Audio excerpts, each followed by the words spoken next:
To be born of a world where all you have is a dream which is a product of captivity inside the walls.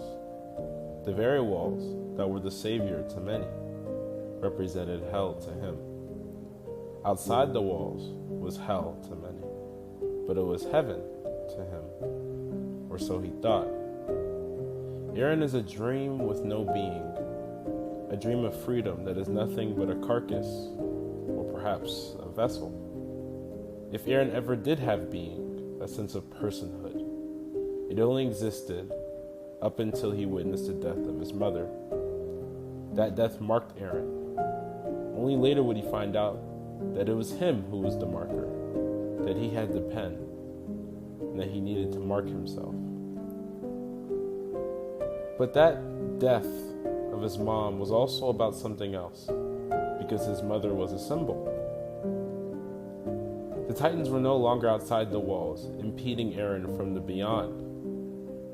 The attack led to her death also revealed the mortality of the world itself and of his protection.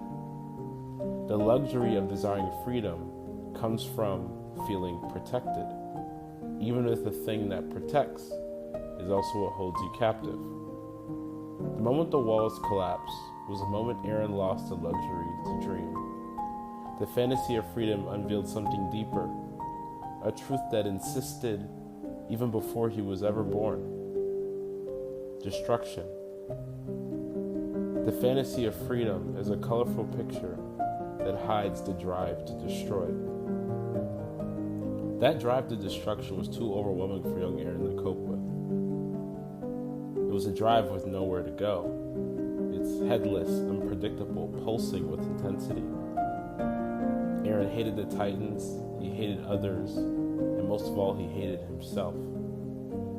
As Eren came to know himself through revelation, the kiss of Historia's hand, the self that was hidden and unconscious became known, and the drive of destruction became more powerful than his love for others and for himself.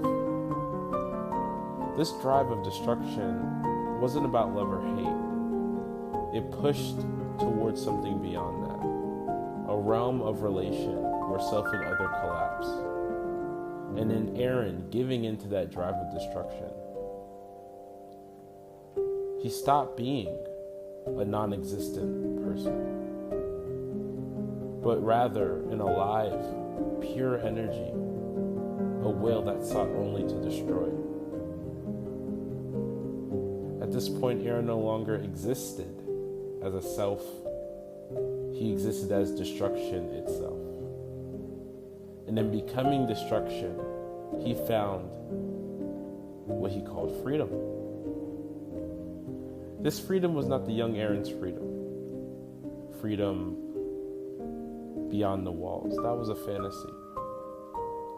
This destruction-based freedom was the real freedom, which came from a psychological and existential death for something other, an other that was not of this world, an other that used Eren as a vessel to reveal itself. Eren wanted to die so he could become this other, but he was also scared, for he did love his friends, Mikasa, Armin, John, Connie, Sasha, all of them. He didn't want to die. He wanted to live and for them to live.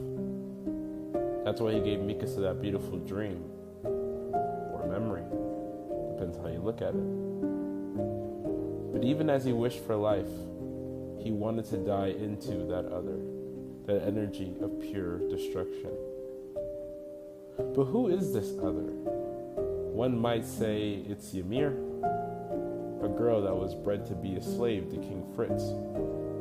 She also had no being, a non-existent vessel.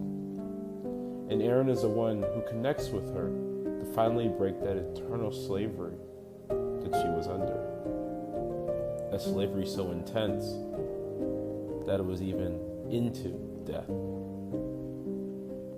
That slavery, those chains that were broken, yes, it was Ymir's, but it was also Eren's. And it was also Eldia's. One chain, one voice. A voice whose echo remained silent until the chosen one forced the world to listen. This messianic voice is not good. It's not evil either. It cracks open good and evil alike and radically deconstructs what both of those mean. Eren brought about a radical reconstruction of the world.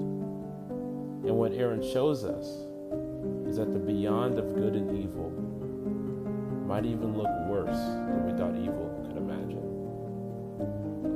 But maybe that's necessary to free those chains. Maybe Eren's freedom was never the goal in the way we think of freedom, but rather his freedom was a scream, a rumble from the void into reality. Where others might think of freedom as strategy, perhaps he saw just the ability to speak into life as a necessity. The beauty of Eren's journey is that it opens up a question about the relation between violence, freedom, subjugation, that it also remains unthought. And that's why AOT is priceless. Not because it explains or makes sense or follows some rigorous philosophy, but it actually opens up a question. The question of the journey of existence, how hard it is, how unknowable it can be. And also, for the things that must be done, even if they are the worst things you could possibly imagine.